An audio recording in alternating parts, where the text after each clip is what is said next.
कहता है, प्रभु मेरी जीवन का केवल एक ही आस है, जब मेरा अंत समय हो ना तो आप मेरे समक्ष रहना।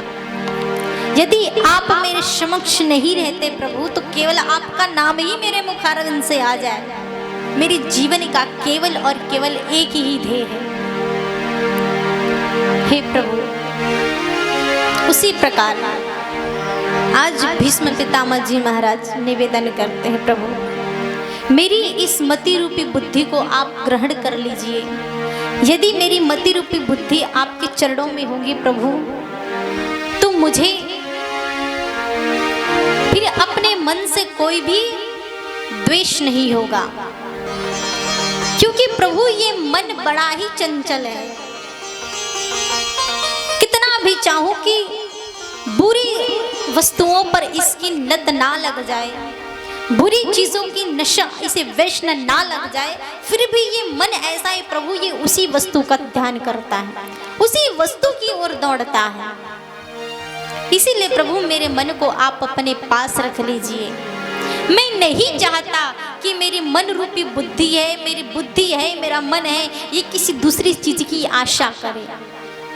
यदि मेरी बुद्धि, मेरा मन आप में लग जाएगा प्रभु, तो मुझे और किसी वस्तु का ध्यान करने योग्य नहीं होगा, पर केवल और केवल मेरे जीवन में आपका ही दर्शन होगा और किसी वस्तु की। राजा परीक्षित ने कहा, अरे मूर्ख तुम कौन हो और इन्हें कष्ट क्यों दे रहे हो? तो आज धर्म कह पड़ते हैं, प्रभु हे राजा परीक्षित, हम अपने दुख का कारण किसे बताएं? ये हमें अपने कर्म से मिल रहा है, क्योंकि कलयुग में धर्म को पूछने वाला कौन होगा? आज बड़े उदास हैं। पूछा कि आप कौन हैं, तो आज बताते हैं कि प्रभु ये कलयुग है और ये कलयुग हमें मार रहे हैं। प्रभु आप हमारी रक्षा कीजिए।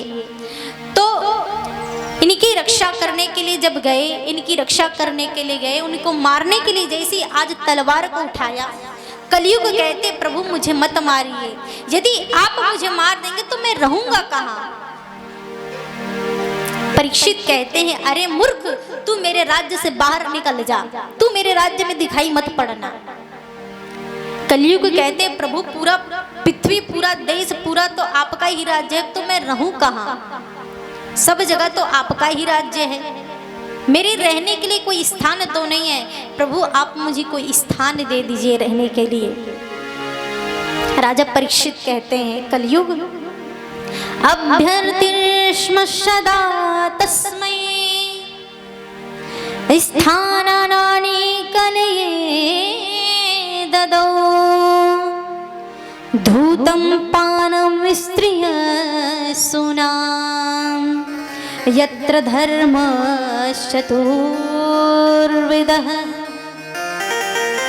राजा परीक्षित कहते हैं, मैं तुम्हें 4 स्थान देता हूँ रहने के लिए। कहाँ कहाँ पर? तो आज राजा परीक्षित कहते हैं, जहाँ पर झूठ बोला जाता हो वहाँ पर तुम रहना, जहाँ पर शराब ग्रहण किया जाता हो, शराब पिया जाता हो, उस स्थान पर तुम रहना। तीसरा तो कहते हैं, जहाँ पर स्त्री काम का रूप है, जहाँ पर स्त्री कामी रूप धारण करे वहाँ पर तुम रहना। और चौथी चीजें हैं, जहाँ हिंसा होती हो, जहाँ रजोगुण होता हो, वहाँ पर तुम विद्यमान रहना। ये 4 स्थान मैं तुम्हें देता हूँ, इन 4 स्थान पर तुम रहना। कलयुग ने कहा, प्रभु जैसे किराएदार वैसे आपने किराया दिया, महाराज कुछ अच्छा ढंग का एक जगह तो हमें दे दो, कोई ढंग का होना चाहिए कोई जगह। यदि आपके घर में कोई मेहमान आ जाए, आप अपने घर में से चुन के जो सबसे खराब वाला रूम हो वो की गेस्ट को दे दो, ये कोई बात है?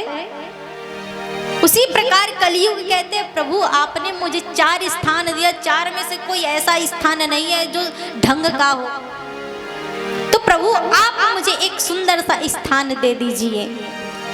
प्रभु भले ही मुझ में कितने भी अवगुण हो, पर एक मुझ में तो बड़ा ही सुंदर गुण है प्रभु, वो गुण है कि जो कार्य त्रेता में जप करने से मिलता था, जो कार्य द्वापर में तप करने से मिलता था, वही कार्य यदि मनुष्य कलयुग में नाम ले लेना तो वो वस्तु उन्हें प्राप्त हो जाती है, वो उन्हें सुलभ हो जाती है। तो प्रभु एक गुण में तो मुझे बड़ा अच्छा है, तो आप मुझे एक ढंग का कोई स्थान दे दीजिए जहां मैं विराजमान हो जाऊं। तो परीक्षित ने कहा ठीक है कलयुग, जा मैं तुझे सोने में भी वास देता हूं, जहां निंदनी करके सोना ले आया हो, जहां दुर्विष्ण करके ले आया हो, जहां पर हिंसा से कमाया गया सोना हो, वहां पर तुम विराजमान हो जाना। इसीलिए राजा परीक्षित जी के मुकुट पर कलयुग बैठा हुआ था और